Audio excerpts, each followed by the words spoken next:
আগেকার দিনে সবাই বলতো সোনার আংটি আবার বাঁকা হয় নাকি। এদিকে অনেকেই বলেন কৃষ্ণ নাকি বাঁকা, অথচ তিনি যদি বাঁকাই হন, তিনি তো একজন পুরুষ, অর্থাৎ তারকে কেন বাঁকা বলা হবে? নমস্কার বন্ধুরা, আপনারা দেখছেন গডলি গ্রেস, আপনাদের সঙ্গে রয়েছে আমি নিপা।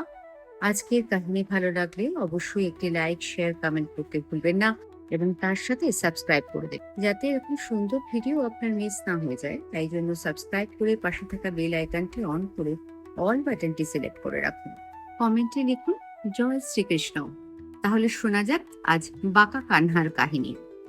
বৃন্দাবনের গলিতে এক সাধু প্রেমে মগ্ন হয়ে জপ করছিলেন, রাধে কৃষ্ণ রাধে কৃষ্ণ। এমন সময় অযোধ্যার এক সাধু সেখান দিয়ে যাচ্ছিলেন। তিনি বললেন, আরে, জপ করতেই যদি হয় সীতারাম জপ, ওই বাঁকার নাম জপ কেন করছো? এ কথা শুনেই বৃন্দাবনের সাধু রেগে উঠলেন। তিনি রেগে গিয়ে বললেন, জিভ সামলে কথা বলো, আমার কান্নাকে বাঁকা বললে কি হবে?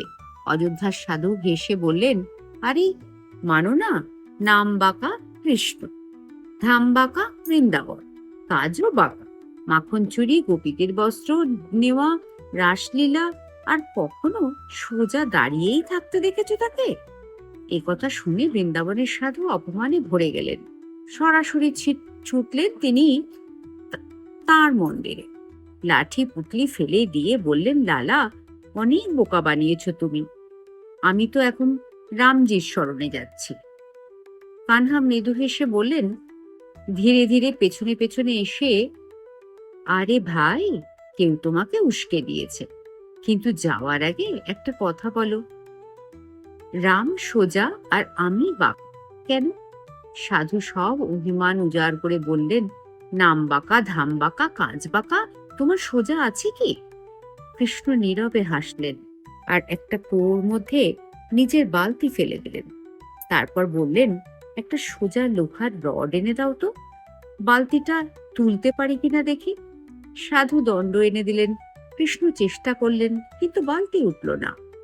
সাধু বিরক্ত হয়ে বললেন, আরে লালা, সোজা দণ্ড দিয়ে কি বালতি উঠবে? ওটাকে একটু বাঁকাতে হবে, তবেই তো বের হবে। এই কথা শুনেই কানহা হাসলেন এবং বললেন, যখন সোজা হওয়ার এই ছোট্ট কুয়ো থেকে একটা ছোট্ট বালতিও তুলতে পারছো না, তখন মানুষকে এত বড় সংসার সমুদ্র থেকে কিভাবে পার করবে?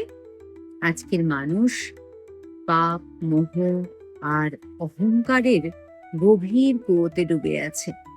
তাকে তুলতে আমার মতো বাঁকারই দরকার। তাই কানহা বাঁকা নন, বরং আমাদের বাঁকা পৃথিবীকে সোজা করার জন্যই তিনি এখন এসেছেন এবং কল্কি রূপে তিনি আবারও আসছেন। জয় শ্রীকৃষ্ণ। তাহলে বুঝলেন তো কৃষ্ণের বাঁকা হওয়ার কারণটা কি? পরবর্তী ভিডিও নিয়ে ফিরে ফিরছি। নমস্কার।